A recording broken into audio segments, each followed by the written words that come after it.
Assalamualaikum warahmatullahi wabarakatuh. Saya atas nama Emil Fosia, jurusan Pendidikan Teknik Elektronika, Fakultas Teknik, Universitas Negeri Makassar. Pada kesempatan ini, saya akan menjelaskan tentang sistem operasi. Sistem operasi merupakan sebuah penghubung antara pengguna dari komputer dengan perangkat keras komputer. Sebelum ada sistem operasi, orang hanya menggunakan komputer dengan menggunakan sinyal analog dan sinyal digital. Seiring dengan berkembangnya pengetahuan dan teknologi, pada saat ini terdapat berbagai sistem operasi dengan keunggulan masing-masing. Untuk lebih memahami sistem operasi, maka sebaiknya perlu diketahui terlebih dahulu beberapa konsep dasar mengenai sistem operasi itu sendiri. Pengertian dari sistem operasi secara umum ialah pengelola seluruh sumber daya yang terdapat pada sistem komputer dan menyediakan sekumpulan layanan sistem CAS ke pemakai sehingga memudahkan dan menyamankan pengguna serta pemanfaatan sumber daya sistem komputer. Fungsi dasar sistem komputer pada dasarnya terdiri dari 4 komponen utama, yaitu perangkat keras, program aplikasi, sistem operasi, dan para pengguna.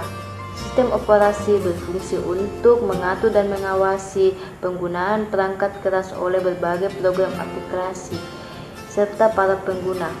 Sistem operasi berfungsi ibarat pemerintah dan suatu negara, dalam arti membuat kondisi komputer agar dapat menjalankan program secara benar. Untuk menghindari konflik yang terjadi pada saat pengguna menggunakan sumber daya yang sama, sistem operasi mengatur pengguna mana yang dapat mengakses suatu sumber daya.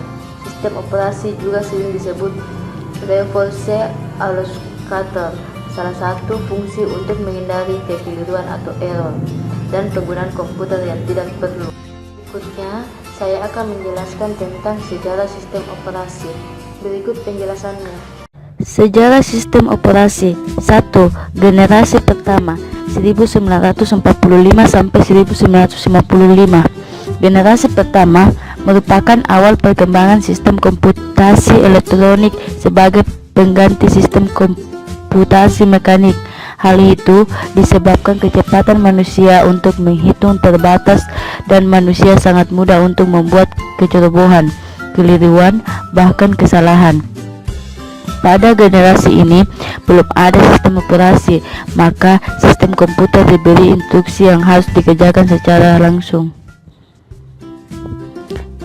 Kedua, generasi kedua 1955 sampai 1965. Generasi kedua memperkenalkan batch processing system, yaitu job yang dikerjakan dalam satu rangkaian lalu dieksekusi secara berurutan.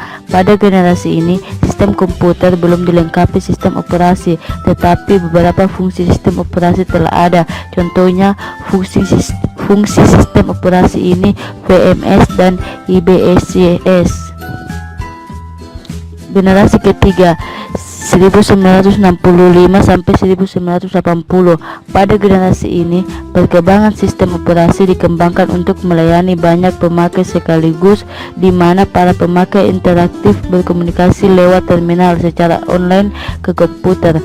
Maka sistem operasi menjadi multi-user, digunakan banyak pengguna sekaligus, dan multi-programming, melayani banyak program sekaligus. Generasi keempat pasca 1980-an. Dewasa ini sistem operasi dipergunakan untuk jaringan komputer, di mana pemakai menyadari keberadaan komputer-komputer yang saling terhubung satu sama yang lainnya. Pada masa ini para pengguna juga telah dinyamankan dengan graphical user interface, yaitu antarmuka komputer yang berbasis grafis yang sangat nyaman. Pada masa ini juga dimulai era komputasi tersebar, di mana komputasi tidak lagi terpusat di satu titik, tetapi dipecah di banyak komputer sehingga tercapai di kinerja yang lebih baik. Struktur komputer: A. Sistem operasi komputer. B. Struktur input-output. C. Struktur penyimpanan. D. Struktur hierarki. E. Proteksi perangkat keras. A. Sistem operasi komputer.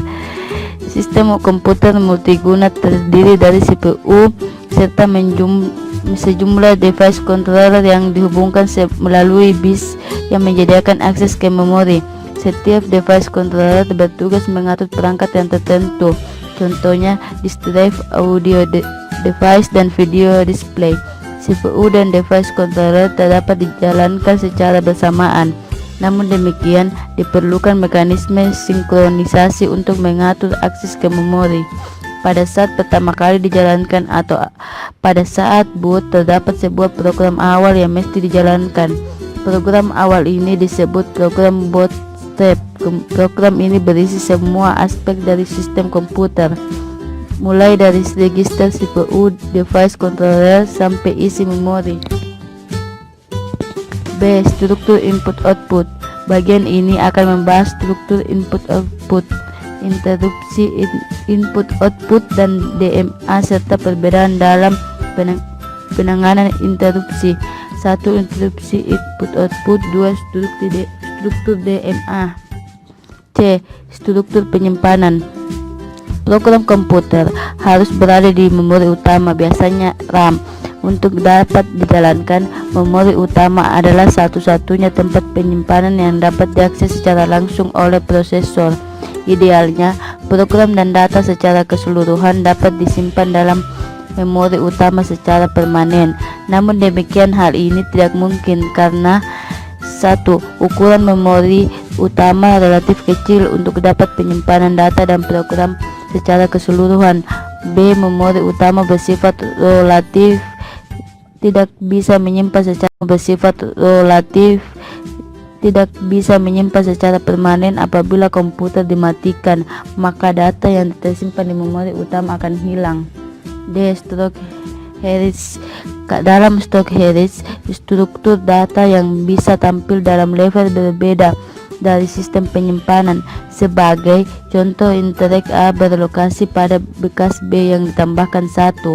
Dengan asumsi bekas E terletak pada magnetic disk, operasi penambahan diproses dengan pertama kali mengeluarkan operasi input-output untuk menduplikat disk blok A yang terletak pada memori utama. Operasi ini diikuti dengan kemungkinan menduplikatan A ke dalam cache dan duplikatan A ke dalam internal register. E. Proteksi perangkat keras. Sistem komputer terlebih berjenis Programming Operating System. Ketika komputer dioperasikan dalam konsol mereka, pengguna harus melengkapi sistem terlebih dahulu. Akan tetapi setelah sistem operasi lahir, maka hal tersebut diambil alih oleh sistem operasi. Sebagai contoh, pada monitor yang proses input-output sudah diambil alih oleh sistem operasi. Padahal dahulu alih ini dapat dilakukan oleh pengguna untuk meningkatkan utilisasi sistem. Sistem operasi akan membagi sistem sumber daya sepanjang program secara simultan. Itulah materi yang bisa saya paparkan. Kurang lebihnya mohon dimaafkan. Sekian dan terima kasih.